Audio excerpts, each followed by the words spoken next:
Mon frère m'a traité d'idiote financière à son mariage. Il ne savait pas que je contrôlais le conseil d'administration de sa société. Elle ne connaît rien à l'argent, mon frère, Cyprien, a lancé à ses invités.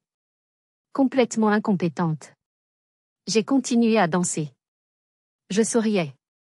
Puis, le président du conseil d'administration a appelé. Pas moi. Lui.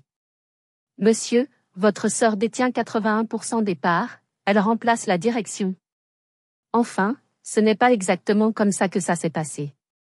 La réalité, comme toujours, est bien plus juteuse, bien plus compliquée. Voici ce qui s'est vraiment passé. Bonjour à tous et bienvenue sur notre chaîne. Je suis si heureuse de vous retrouver. Avant de plonger dans cette folie familiale, et croyez-moi, c'est une histoire que vous n'allez pas oublier, j'aimerais beaucoup savoir d'où vous m'écoutez aujourd'hui. Dites-moi dans les commentaires de quelle ville ou de quel pays vous nous rejoignez, et quelle heure il est chez vous. J'adore voir à quel point notre communauté est internationale et connectée. Maintenant, prenez un café, un thé, installez-vous confortablement, car l'histoire que je vais vous raconter est incroyable. J'avais appris à éteindre la voix de Cyprien il y a des années. C'était devenu une compétence de survie, vraiment. Comme apprendre à dormir malgré les aboiements incessants du chien du voisin, ou ignorer le bruit d'un robinet qui goutte. C'était un bruit de fond, désagréable mais familier. Ce soir-là, à sa réception de mariage ridiculement opulente, organisée dans un domaine près de Rambouillet qui coûtait plus cher à la nuit que mon loyer annuel à Limoges, je m'entraînais intensivement à cette compétence. Faustine? Il riait fort, un rire qui portait, un rire conçu pour être entendu. Il tenait un verre de champagne qui, je le savais, coûtait 200 € la bouteille. Il parlait à un groupe de ses collègues de Pharma Global, tous en costume sur mesure, l'air important. Oh, elle est géniale, ma sœur. Douée pour les trucs artistiques, vous savez, les vieux livres, ce genre de choses. Il a marqué une pause, pour les faits. Mais c'est une idiote financière. Complètement. Je crois sincèrement qu'elle ne sait même pas équilibrer un budget de 100 €. Les hommes ont gloussé poliment. J'étais à quelques mètres de là, près du buffet des desserts que je n'osais pas toucher, prisonnière de ma robe de demoiselle d'honneur.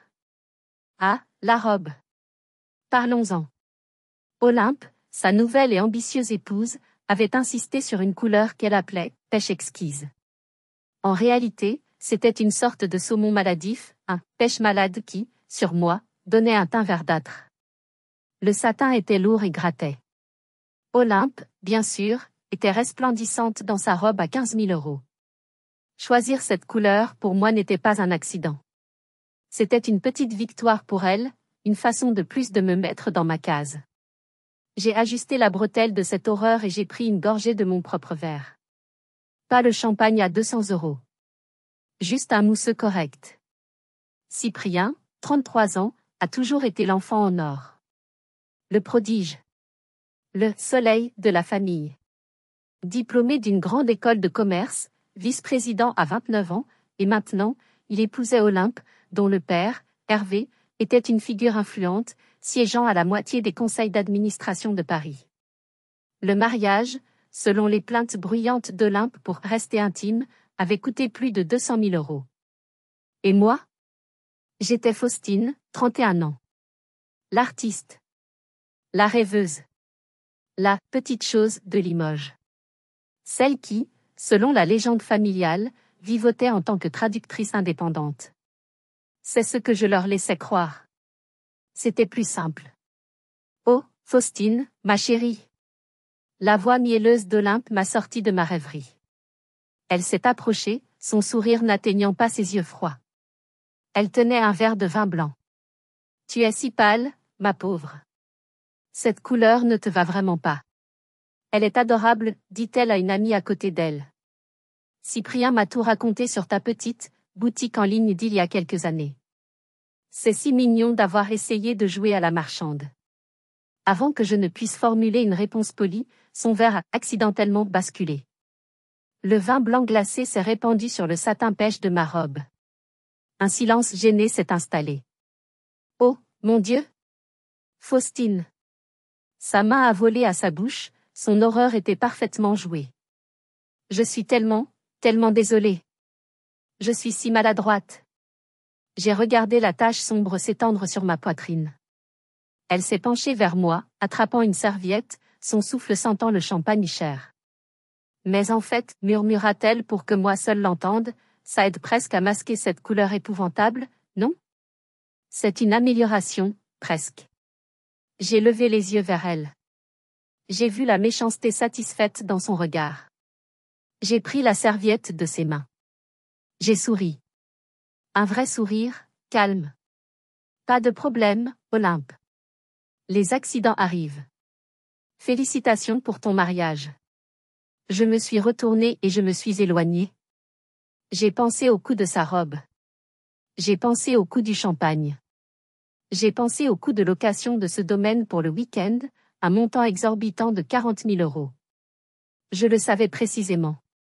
Parce que c'était l'un de mes fonds d'investissement, Capital Suro, qui possédait la société propriétaire de ce domaine. J'ai attrapé le regard de Cyprien de l'autre côté de la salle. Il m'a fait un clin d'œil condescendant, voyant ma robe tachée. Le regard qu'on lance à un enfant qui a fait une bêtise. Je lui ai souri en retour, en levant mon verre. Il ne savait pas. Il ne savait rien. Il ne savait pas que pendant qu'il se moquait de moi, je contrôlais tout, au sens propre du terme. Et pour être honnête, c'est comme ça que j'aimais les choses. Enfin, c'est ce que je croyais, jusqu'à ce que tout bascule ce soir-là. Pourquoi diable toute ma famille, des parents aux cousins éloignés, était-elle si convaincue que j'étais une catastrophe financière ambulante? Pour le comprendre, il faut remonter 10 ans en arrière. J'avais 21 ans. Je venais de terminer mes études de lettres, et j'étais passionnée, pleine d'idées. Ma spécialité était la traduction de textes médicaux anciens, un marché de niche, certes, mais un marché que je connaissais. J'avais eu une idée, créer une petite boutique en ligne, une plateforme pour vendre ces traductions très spécialisées à des universités, des collectionneurs privés et des instituts de recherche. J'étais excitée. C'était mon premier vrai projet.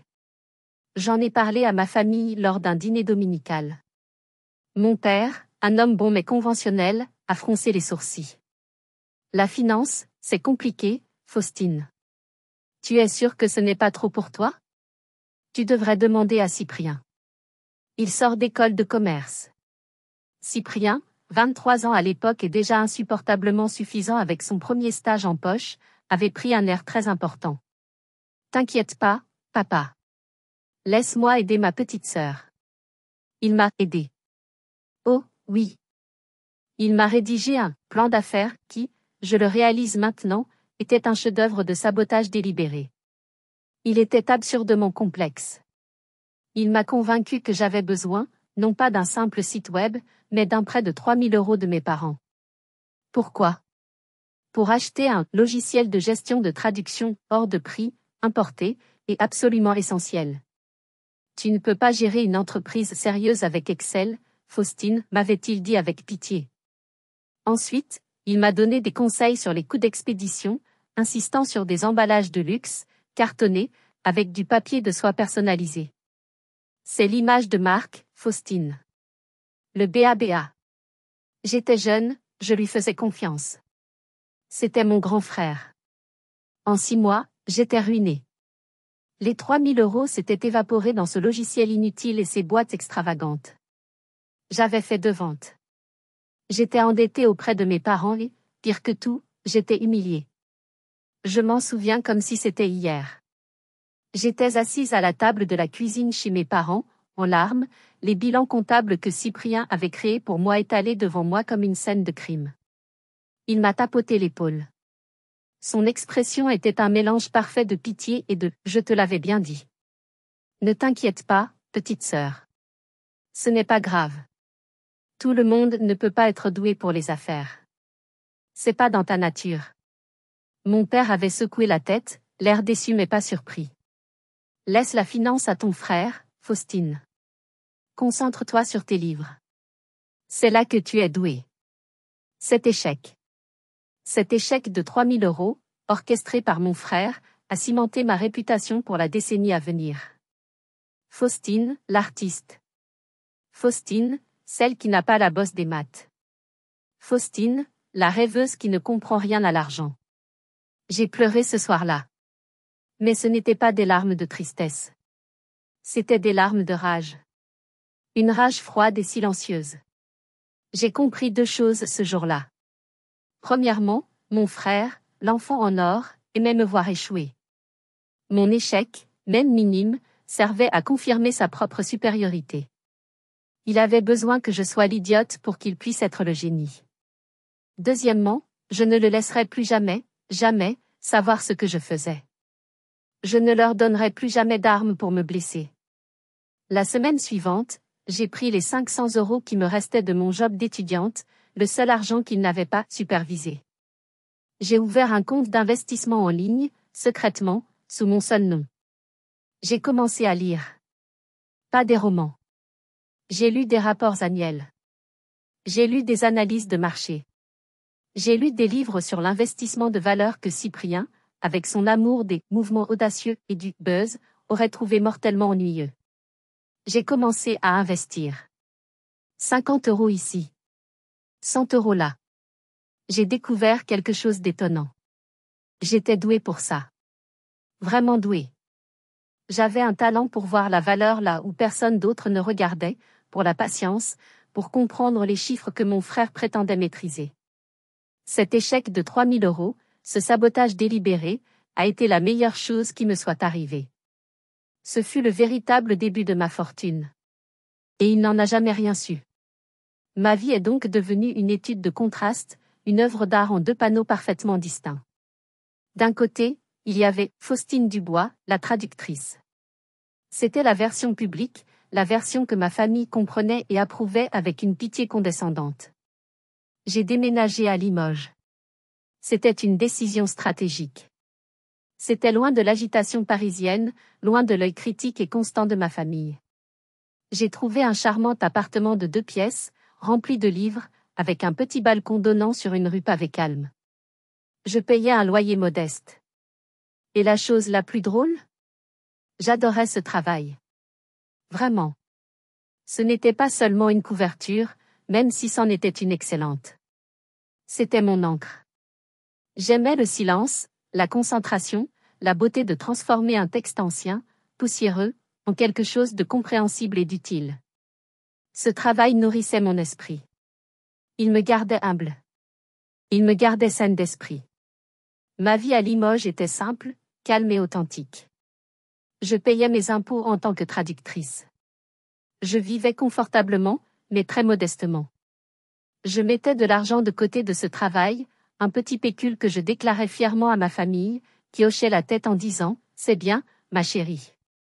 Tu es si raisonnable. » Et puis, de l'autre côté du miroir, il y avait Mademoiselle Faustine, la seule et unique propriétaire de Capital sur Eau. Pourquoi sur Eau? C'était le nom de jeune fille de ma grand-mère. Une femme qui avait géré une petite épicerie seule après la guerre. Une femme qui m'avait toujours dit « Ne laisse jamais un homme, même ton frère, te dire ce que tu vaux. Fais tes propres comptes. » J'ai créé Capital sur Eau 10 ans plus tôt, juste après l'incident du logiciel de gestion. Ce n'était pas une société écran ou quelque chose d'illégal, comme on pourrait l'imaginer. C'était simplement un fonds d'investissement privé, enregistré en France, respectant scrupuleusement toutes les lois fiscales. Il était juste, privé. Incroyablement privé. Pendant que Cyprien grimpait bruyamment les échelons chez Pharma Global, annonçant chaque promotion, chaque prime, chaque nouvelle voiture de fonction comme un triomphe national, je construisais mon empire en silence. Les 500 € sont devenus 5000. Puis 50 000. J'ai fait un gros coup sur une petite entreprise de biotechnologie que tout le monde ignorait. C'est devenu 2 millions. J'ai réinvesti. J'ai diversifié. J'ai engagé, secrètement, les meilleurs analystes financiers en tant que consultant pour Capital sur Eau. J'ai appris, j'ai lu, j'ai travaillé 18 heures par jour, non pas sur mes traductions, mais sur mes investissements. Aujourd'hui, 10 ans plus tard, pendant que je sirotais mon mousseux tiède au mariage de mon frère, Capital sur Eau gérait un portefeuille diversifié de 340 millions d'euros. Mon portefeuille. Ce n'était pas un jeu. C'était mon jardin secret. C'était la preuve tangible, pour moi et pour moi seul, que je n'étais pas l'idiote qu'il pensait tous que j'étais. Je n'avais besoin de l'approbation de personne. Je n'avais pas besoin qu'il le sache. Le fait de savoir, pour moi-même, était suffisant. Je vivais dans mon 2 pièces à Limoges, mais je possédais, via mes fonds, des immeubles à Paris, des parts dans des start-up technologiques à Berlin, et oui, même la société qui louait ce domaine ridicule à Rambouillet pour des mariages hors de prix. Ma vie me convenait parfaitement. J'avais mon travail calme que j'aimais, et j'avais mon empire secret qui me donnait la liberté. Et puis, il y a 6 mois, Cyprien, dans son arrogance infinie, a décidé de tout changer. Et j'ai décidé qu'il était temps d'utiliser cet empire, pour lui proposer un petit test. Il y a 6 mois, Cyprien a fait le grand saut. Ou plutôt, il l'a annoncé comme s'il s'agissait de la seconde venue du Christ. Il a démissionné de son poste confortable et surpayé de vice-président chez Pharma Global. Il l'a fait avec un mépris bruyant, lors d'un dîner de famille où il s'est levé pour porter un toast à lui-même. « Je ne peux plus travailler pour ces dinosaures », avait-il proclamé, agitant son verre. Le marché de la santé est en pleine révolution. Il faut être audacieux. Il faut de l'instinct. Il faut bouger vite. Son grand projet, son chef-d'œuvre, Pharmaventure. Un fonds de capital risque privé, ultramoderne, spécialisé dans les technologies de rupture en biotechnologie. Il était en mode gourou. Il avait besoin, selon ses propres termes, d'un fonds de guerre de 200 millions d'euros pour démarrer. Il s'est tourné vers son réseau. Il a utilisé son charme, son prestige d'école de commerce, et sa future alliance avec Hervé. Il a réussi à lever 38 millions d'euros. C'était bien, mais c'était loin des 200 millions dont il se vantait. Il était frustré. Il se plaignait que les investisseurs français étaient trop frileux, incapables de reconnaître un génie. C'est là que je suis intervenu. Pas en tant que Faustine, la traductrice de Limoges, bien sûr. Dieu, non. Mais en tant que Capital sur eau. Par l'intermédiaire de mes avocats et d'une banque d'affaires suisse très discrète, j'ai approché Pharmaventure. Nous nous sommes présentés comme un consortium d'investisseurs privés suisses, très discrets, qui admiraient l'approche disruptive de M. Dubois. Cyprien n'a pas posé de questions. Il était aveuglé par l'argent et flatté dans son ego. 162 millions d'euros, versés en une seule fois. C'était mon argent. Je possédais désormais, secrètement, via ce consortium, 81% des parts avec droit de vote de Pharmaventure. Ce n'était pas un piège. Du moins, je ne le voyais pas comme ça à l'époque. C'était un test. C'était mon test final pour Cyprien. J'ai mis de côté notre histoire personnelle, l'humiliation des 3000 euros, les années de mépris. J'ai agi en tant qu'investisseur. Son idée, sur le papier, n'était pas mauvaise. Le secteur était porteur. Je lui ai donné l'argent. Je lui ai donné le contrôle opérationnel. J'ai nommé, via mon consortium suisse, un conseil d'administration composé de professionnels chevronnés, des gens brillants, dirigés par un homme que je respectais énormément, Martial, pour le superviser. Je leur ai donné une seule instruction, laissez-le faire son travail. C'est sa vision. Intervenez seulement, et je dis bien seulement, s'il met le feu à la maison. Je priais presque, qu'il réussisse. Je voulais qu'il me surprenne. Je voulais découvrir que sous cette arrogance insupportable, il y avait un véritable génie des affaires. Je voulais qu'il prenne mes 162 millions et les transforme en 500 millions. J'espérais, avec une naïveté que je déteste admettre, qu'il était vraiment l'homme que mes parents pensaient qu'il était. Je lui avais donné tout ce dont il avait besoin pour réussir. L'argent, l'équipe, la liberté. Je lui avais donné la corde pour qu'il grimpe la montagne. Je ne m'attendais pas à ce qu'il l'utilise pour se pendre aussi rapidement, et avec autant d'enthousiasme. Je suis retourné à ma table, dans un coin tranquille. La tache de vin d'Olympe commençait à sécher, laissant une auréole collante sur le satin pêche. Le groupe jouait une version jazz ennuyeuse d'une chanson pop que je ne reconnaissais pas. J'ai discrètement sorti mon téléphone de mon petit sac à main, le seul accessoire que j'avais pu choisir. Il y avait un message crypté de Clotilde, la directrice générale que j'avais nommée pour gérer les opérations quotidiennes de Capital sur Eau. C'est elle qui me permettait d'être, Faustine la traductrice, en toute sérénité. Le message était court, ce qui n'est jamais bon signe avec Clotilde. Rapport Pharmaventure T3 arrivé. C'est pire que prévu. Urgent. Besoin de votre avis. Mon estomac s'est serré. J'ai quitté le mariage des yeux et j'ai ouvert le fichier sécurisé. Pharmaventure était en activité depuis 6 mois. 6 mois. Et en 6 mois, Cyprien, avec son instinct infaillible et ses mouvements audacieux, avait réussi à brûler 47 millions d'euros. Pas investi. Brûlé. Cet investissement de démarrage. Cet échec flamboyant. J'ai parcouru la liste. Des entreprises dirigées par des fondateurs charismatiques de 20 ans, avec des présentations PowerPoint magnifiques, des bureaux en flex office incroyables, et absolument aucun modèle économique viable. Il investissait dans du buzz.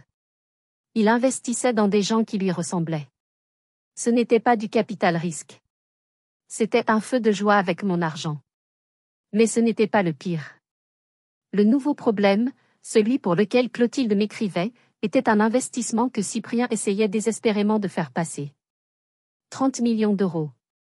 Une société appelée Genia, qui prétendait pouvoir guérir des maladies génétiques en utilisant une intelligence artificielle propriétaire. Le conseil d'administration, mon conseil d'administration, dirigé par Martial, avait voté non à l'unanimité la semaine dernière. Les chiffres ne tenaient pas la route. La science était discutable.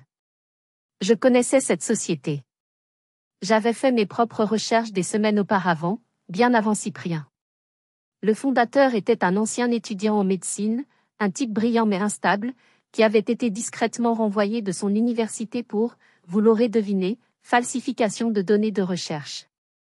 J'avais personnellement rédigé le rapport du diligence, de 3 pages, un résumé concis des risques. Je l'avais envoyé à Clotilde, qui l'avait transmis à Martial, qui l'avait présenté à Cyprien lors de la réunion du conseil. La réponse de Cyprien, rapportée par Martial, avait été mémorable, c'est de la prudence excessive de vieux schnock.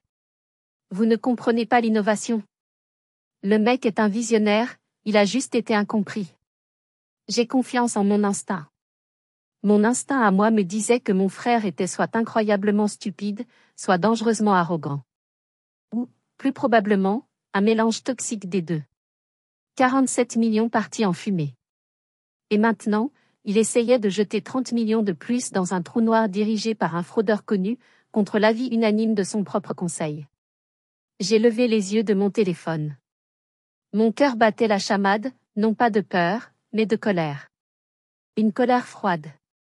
De l'autre côté de la salle, Cyprien était sur la piste de danse. Il avait déboutonné son col de smoking, son visage était rouge d'alcool et d'excitation.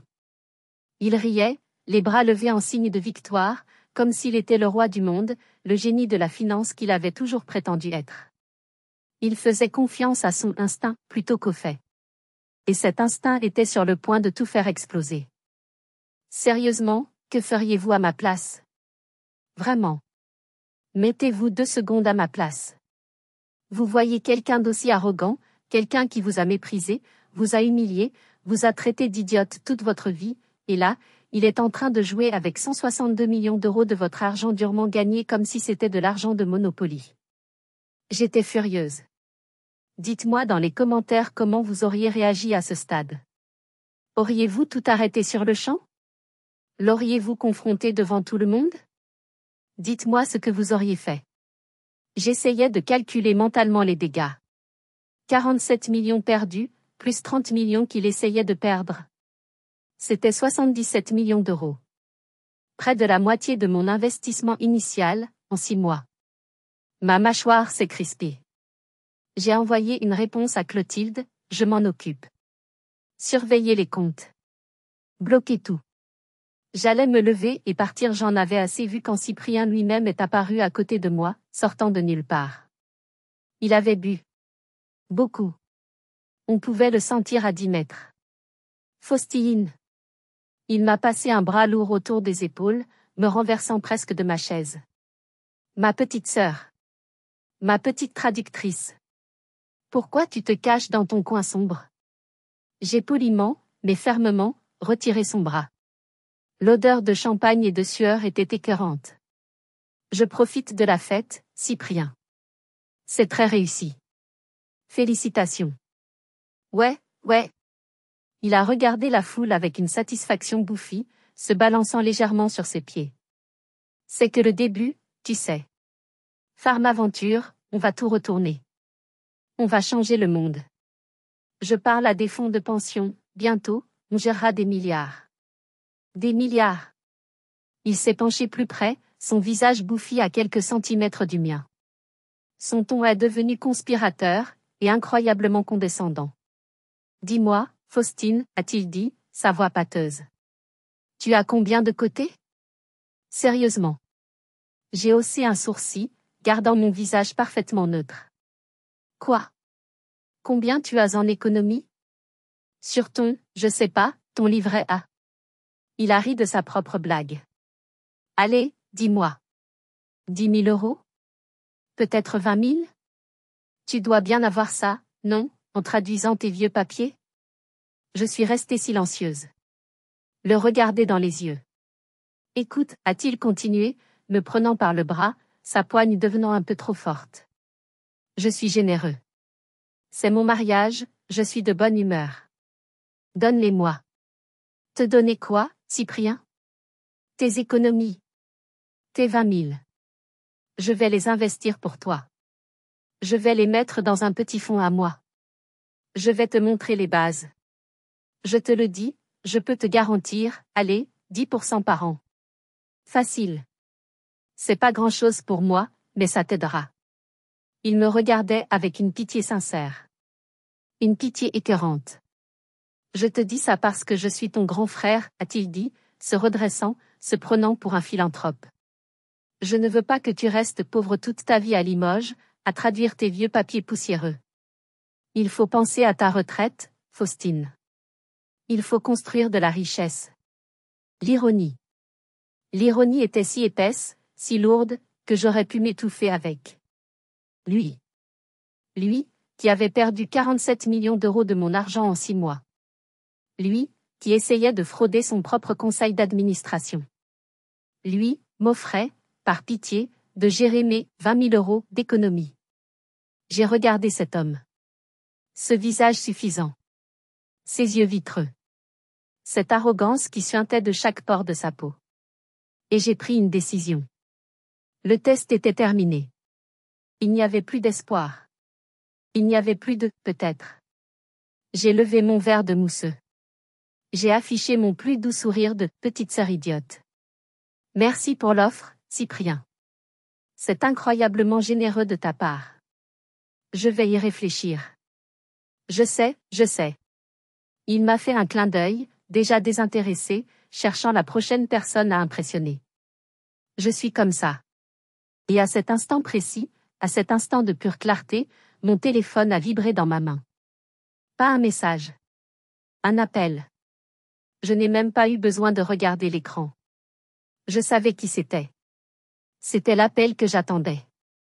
L'appel que je redoutais. C'était Martial. Le président du conseil d'administration. Excuse-moi, ai-je dit à Cyprien, coupant court à sa prochaine vantardise sur sa lune de miel aux Maldives.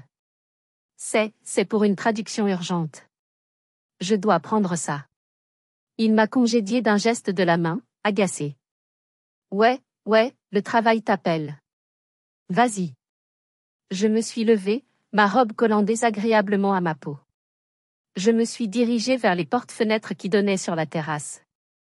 L'air frais d'octobre à Rambouillet m'a frappé comme une gifle bienvenue, chassant l'odeur de champagne et d'arrogance. La musique assourdie de la fête semblait lointaine, un bruit de fond pour le drame qui se jouait. J'ai décroché. Ma voix était calme. Martial. Sa voix, à l'inverse, était tendue comme une corde de violon. Grave. Pas de salutation. Mademoiselle Faustine.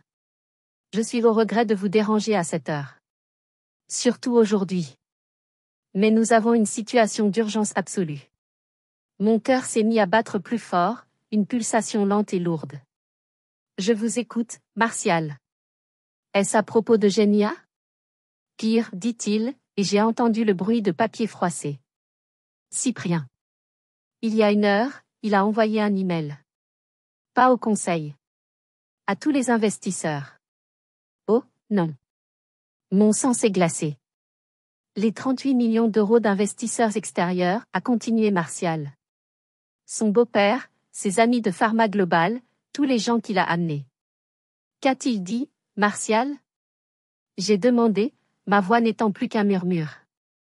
Il y a eu un silence, comme s'il lisait l'email qu'il avait sous les yeux. Il annonce que le conseil d'administration a, je cite, réévalué sa position et approuvé à l'unanimité l'investissement stratégique dans Genia. Le souffle m'a manqué. Le sol de la terrasse semblait tanguer. Il a menti. C'est pire que ça, a continué Martial, sa voix dure. Il écrit que l'accord est conclu, que c'est une victoire pour Pharmaventure, et que l'entreprise effectuera le virement des 30 millions d'euros, lundi matin, à 10 heures. J'ai fermé les yeux. Il n'avait pas seulement menti. Il avait commis une fraude. Une fraude boursière. Il utilisait l'autorité d'un conseil d'administration qui lui avait dit non pour justifier un virement. Il mentait à ses investisseurs. C'est une fraude boursière, mademoiselle Faustine, dit Martial, comme s'il lisait dans mes pensées. C'est un délit. Il a délibérément menti aux investisseurs sur une décision du conseil pour débloquer des fonds. S'il effectue ce virement lundi, l'entreprise, et nous tous en tant que membres du conseil, sommes pénalement responsables. Nous serons complices. Je me suis retourné et j'ai regardé à travers la vitre. Je pouvais voir Cyprien, de retour sur la piste de danse, riant aux éclats, attrapant Olympe pour l'embrasser passionnément sous les applaudissements. Il n'avait pas le moindre souci au monde. Il célébrait son mariage, et son crime. En tant qu'actionnaire majoritaire, a dit Martial, sa voix redevenant calme, mais mortellement sérieuse, vous devez prendre une décision. Maintenant. Soit nous attendons lundi et nous le laissons commettre ce crime, en nous entraînant tous avec lui, soit nous agissons. Je l'ai regardé. Si heureux. Si arrogant. Si inconscient du désastre qu'il venait de déclencher. Il était temps de mettre fin au test. Il était temps de tout arrêter. Martial, dis-je, ma propre voix calme et froide me surprenant. Organiser la réunion. Il y eut un silence au bout du fil. Martial, l'homme d'affaires chevronné, toujours si professionnel et mesuré, semblait pris au dépourvu. Une réunion? Mademoiselle Faustine, le virement est lundi. Nous n'avons pas le temps pour une réunion ordinaire. Non, l'ai-je coupé. Ma voix était tranchante. Pas une réunion pour lundi. Une réunion d'urgence du conseil. Demain matin. Demain? Oui. 9 heures. Au bureau de Paris. Mais, c'est dimanche, a-t-il bégayé, la seule fois où je l'ai entendu hésiter. Et c'est le lendemain de son mariage. Sa nuit de noces. J'ai regardé à travers la vitre, mon regard se durcissant. Je sais quel jour on est, Martial. Et je sais ce que c'est. Il a commis une fraude pendant son mariage. Il n'aura pas le luxe d'une lune de miel avant d'en répondre. J'ai regardé à nouveau la scène. Mon père, se tenant fièrement près de la piste de danse, rayonnant. Ma mère, prenant des photos, les larmes aux yeux, de son merveilleux fils. Hervé, le beau-père, le requin des affaires, levant son verre à son nouveau gendre, l'escroc. Ma colère était froide. Elle était pure. Elle était absolue. Ce n'était plus une affaire de famille. C'était 30 millions d'euros. C'était une fraude criminelle. C'était la survie de mon investissement et la réputation de tous les membres du conseil. Le test était terminé. L'examen était terminé. Et il avait échoué. De manière spectaculaire. Martial, ai-je répété, ma voix ne tremblant pas, réunion d'urgence du conseil. Dimanche. 9 heures précises. Au bureau de Paris. Je serai là en personne. Vous serez là? À Paris? Je suis à Rambouillet. C'est à 1 heure de route. Je serai là. Assurez-vous que tous les autres membres y soient. Très bien, dit-il, son professionnalisme reprenant le dessus.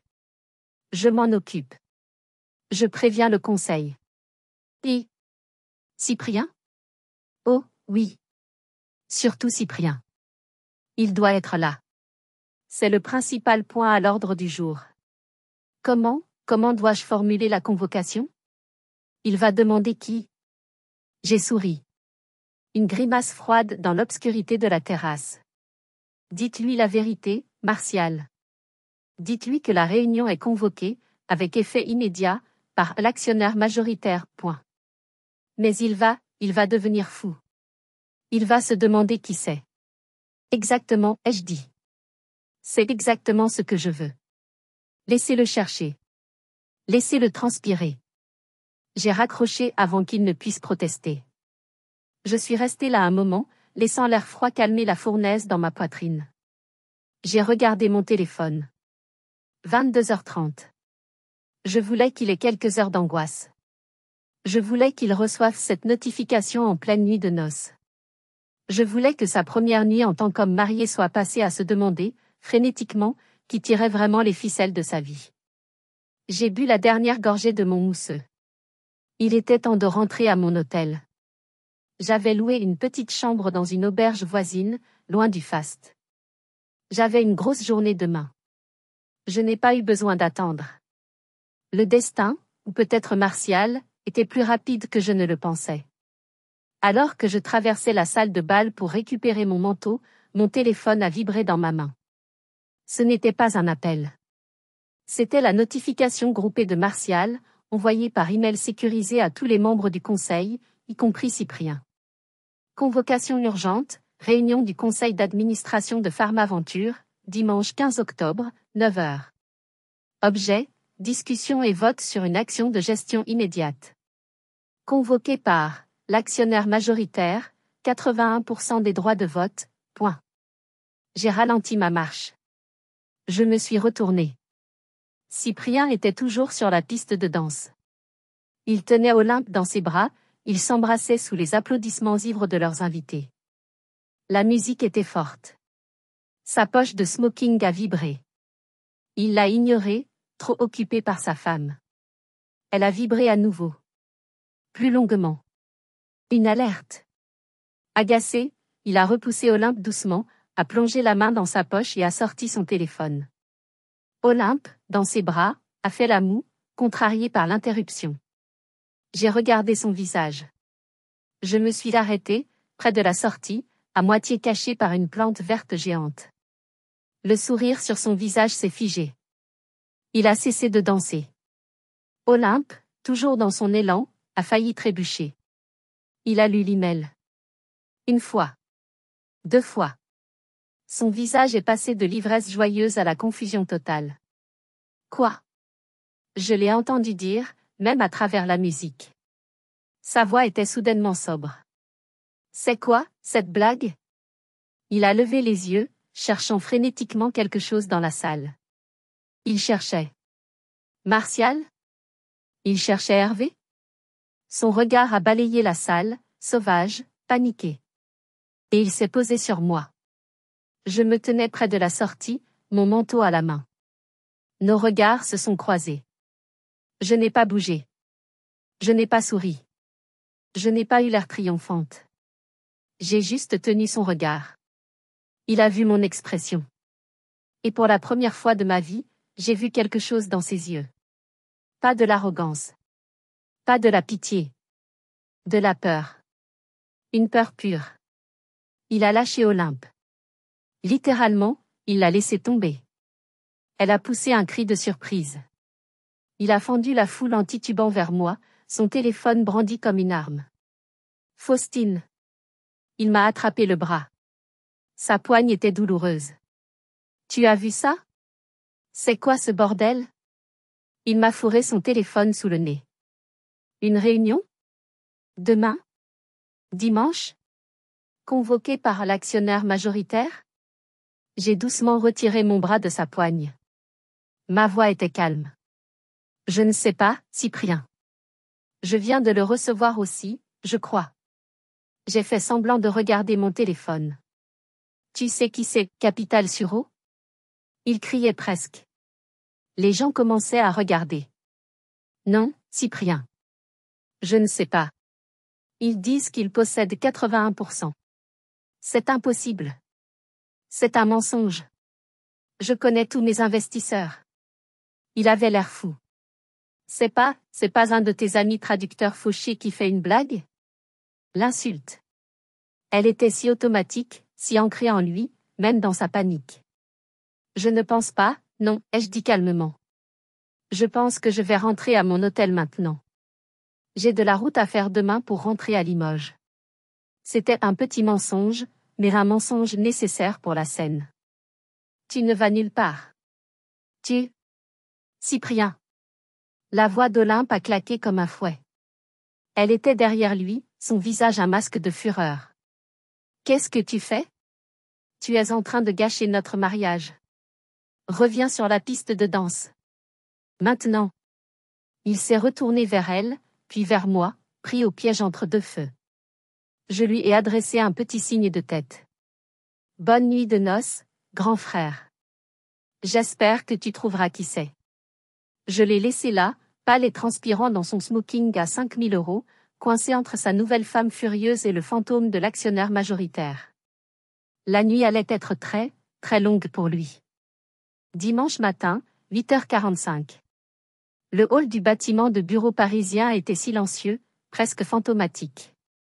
Pharmaventure occupait le 23e étage, un symbole de l'ego de Cyprien. J'étais arrivé tôt de mon hôtel de Rambouillet. J'avais dormi à peine 4 heures, mais je me sentais étrangement vivante, rechargée d'une énergie froide. Fini la robe pêche malade et l'air de la pauvre parente. J'avais sorti l'uniforme. Je portais un tailleur pantalon gris anthracite, taillé sur mesure. Une chemise en soie blanche. Des talons de 8 cm qui claquaient sur le marbre avec une autorité silencieuse. Mes cheveux, habituellement en un chignon désordonné de traductrice, étaient relevés en un chignon strict et professionnel. Des lunettes à monture fine que je ne portais que pour lire des contrats. Ce n'était pas Faustine, la rêveuse de Limoges. C'était Mademoiselle Faustine, la fondatrice et PDG de Capital-sur-Eau. Martial m'attendait dans le hall. Il m'a regardé de haut en bas, sans un mot, puis a hoché la tête, un éclair d'appréciation dans ses yeux. Mademoiselle Faustine. Ils sont tous en haut. Sauf lui, bien sûr. Il viendra, ai-je dit. Nous sommes montés en silence. La salle du conseil était déjà pleine. Les 6 membres du conseil étaient assis, des tasses de café à la main, l'air grave. Hervé, le beau-père, était là, le visage fermé comme une pierre. Personne ne parlait. L'atmosphère était électrique. Je n'ai pas pris une place au hasard. J'ai pris la place qui me revenait. Pas au bout de la table, comme un monarque. Mais au milieu, directement en face de la porte, là où personne ne pourrait m'ignorer. J'ai sorti mon ordinateur portable, mes dossiers. J'ai attendu. 9h, 9h03. 9h04. À 9h05, les portes de l'ascenseur se sont ouvertes avec fracas, et Cyprien a déboulé. C'était une vision. Il portait toujours le pantalon de son smoking de la veille, froissé. Il avait enfilé un polo, mais il était à l'envers. Il n'avait pas dormi. Ses yeux étaient injectés de sang, ses cheveux en bataille. Il puait l'alcool et la panique. Olympe n'était nulle part en vue. Il a fait irruption dans la salle du conseil. Qui OSE, a-t-il hurlé, sa voix résonnant dans le silence. Qui est Capital-sur-Eau? Montrez-vous. C'est une honte. Puis il m'a vu. Il s'est figé. Son regard a passé sur moi, comme si j'étais un meuble, comme si son cerveau ne pouvait pas calculer ma présence. Puis son regard est revenu. Il a plissé les yeux. Faustine? Le mépris dans sa voix était palpable, même dans sa détresse. Qu'est-ce que tu fous là? Tu t'es perdu? C'est pas la bibliothèque. Tu es venu me servir le café? Il s'est tourné vers Martial. Martial, sortez là. C'est pas une garderie. C'est une réunion de crise. Dehors. Sécurité. Personne n'a bougé. Pas un cil. J'ai posé mes mains à plat sur la table. Bonjour, Cyprien, ai-je dit. Ma voix était calme, posée, amplifiée par l'acoustique de la salle. Merci d'être venu. Assieds-toi. Il m'a regardé, stupéfait par mon audace. Martial s'est levé. Asseyez-vous, Cyprien. Mademoiselle Faustine est ici parce que c'est elle qui a convoqué cette réunion. Le regard de Cyprien a vacillé, passant de la fureur à une confusion totale. Il a regardé Martial, puis moi, puis les autres membres du conseil, qui évitaient tous son regard. Elle? Faustine? Il a éclaté d'un rire. Un rire sec, nerveux, hystérique. C'est une blague. C'est ça? Une putain de blague. Faustine? Ma sœur Faustine? L'idiote financière? Il ne comprenait pas. Mais il allait bientôt comprendre. Le spectacle ne faisait que commencer. Cyprien continuait de rire, mais le son était aigu, désespéré.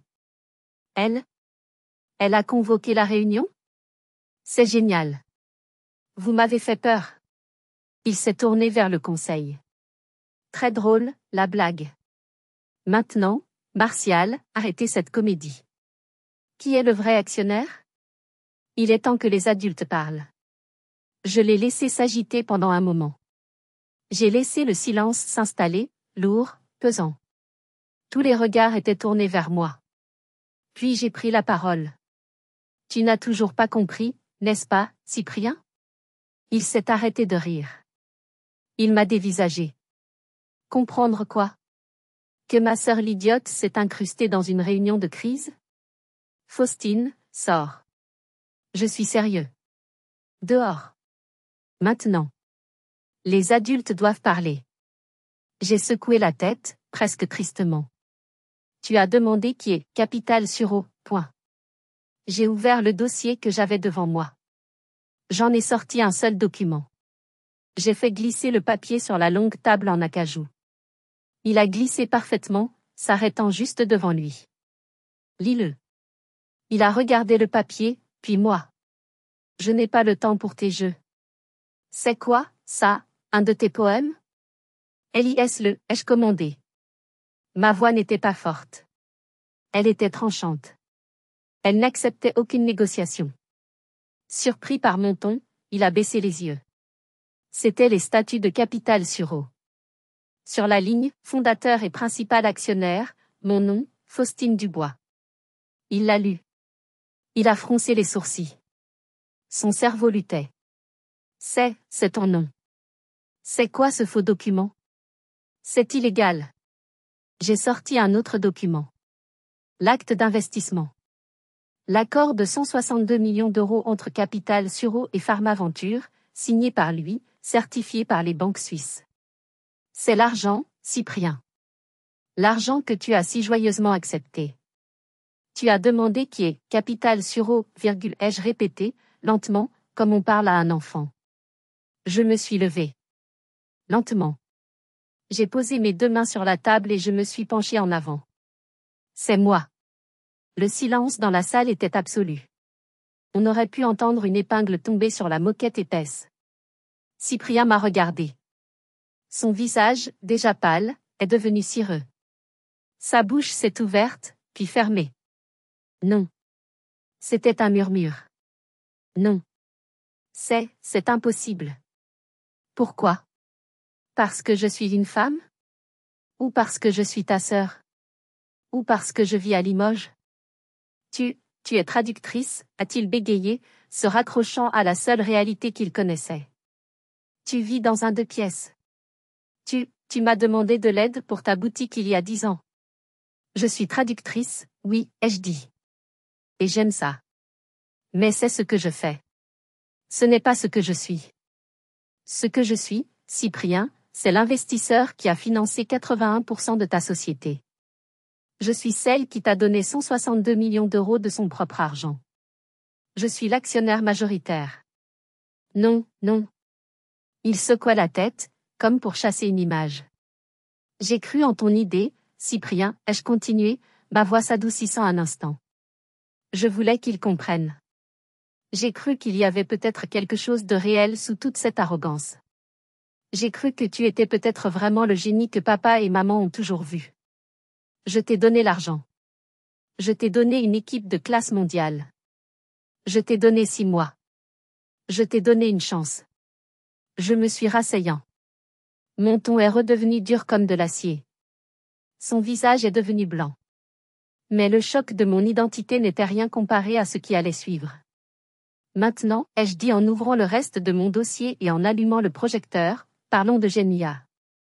J'ai été méthodique. Froide. Chirurgicale. J'ai arrêté d'être sa sœur. J'étais son actionnaire principal, et il était en train de me voler. Depuis 6 mois, Pharmaventure, sous ta direction, ai-je commencé, ma voix résonnant dans la salle silencieuse, a perdu 47 millions d'euros. J'ai projeté les chiffres sur le grand écran. Les 7 investissements ratés. Les pertes sèches. Les rapports d'audit.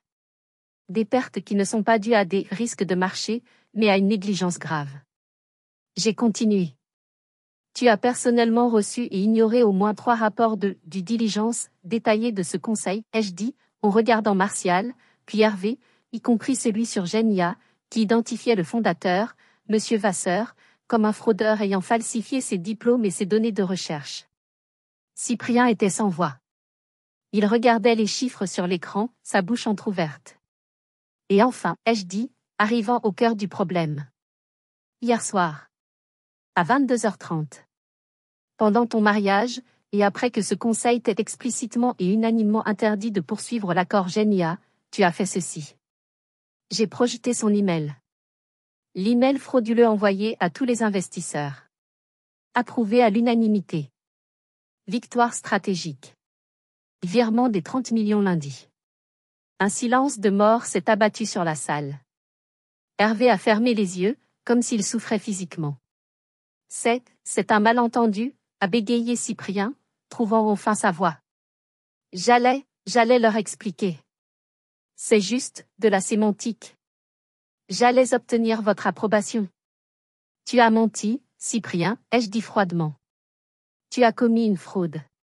Tu as menti à tes investisseurs.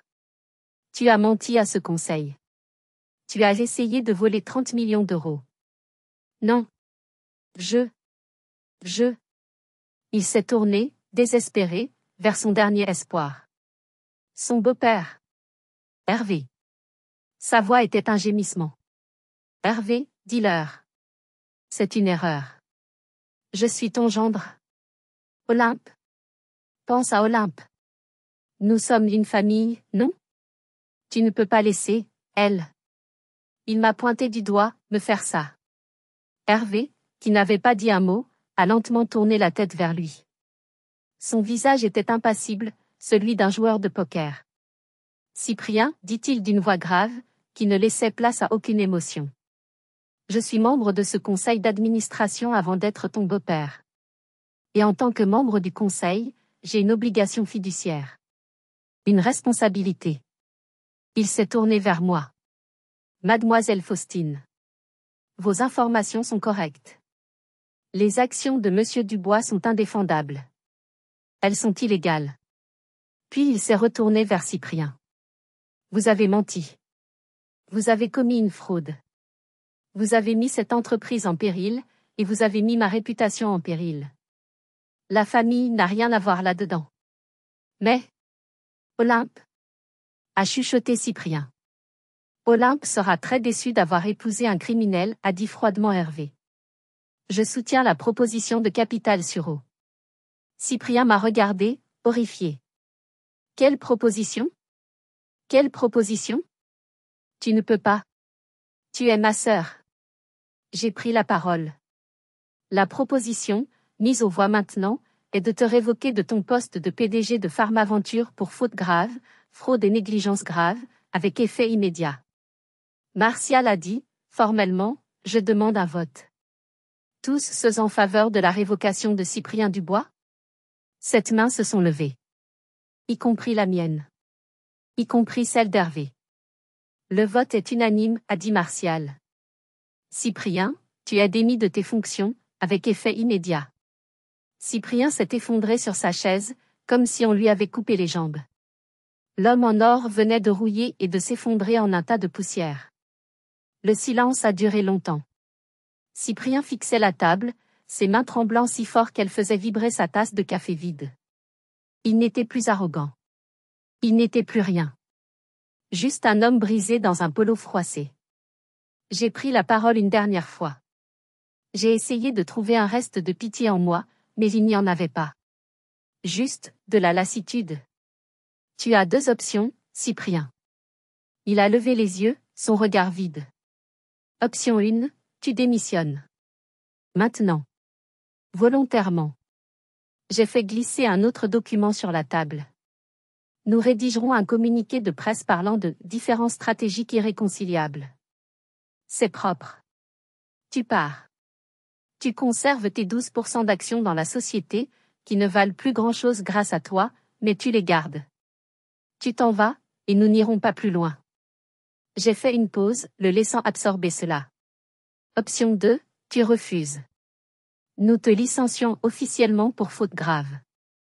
Nous transmettons ce dossier complet, j'ai tapoté mon ordinateur, à l'AMF, l'autorité des marchés financiers. Tu perds tes actions, tu perds ta carrière, et tu feras probablement face à des poursuites pénales. Et je te garantis qu'Hervé et les autres investisseurs que tu as trompés te poursuivront personnellement pour récupérer leur argent. Il m'a regardé. Il a cherché quelque chose dans mes yeux. De la pitié? De l'amour sororal? Il n'y avait rien. Juste des chiffres. Il a tendu sa main tremblante. Donne-moi le stylo. Martial, qui avait préparé la lettre de démission, la lui a tendue, avec un stylo. Cyprien a signé. Sa main tremblait tellement que sa signature était à peine lisible. Il s'est levé, a repoussé sa chaise, et est sorti de la salle sans un mot. Martial a été nommé PDG par intérim.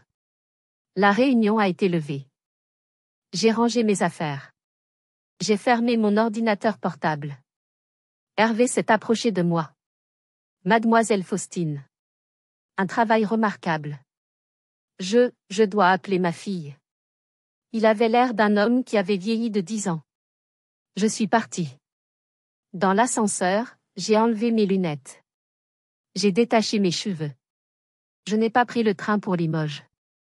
Je suis allé directement à l'aéroport Charles de Gaulle, qui était tout près. J'avais un vol à 11 heures. Pas pour Limoges. Pour Zurich. J'avais une autre réunion. Une vraie. Une opportunité d'investissement dans une société de robotique qui, elle, avait un modèle économique viable.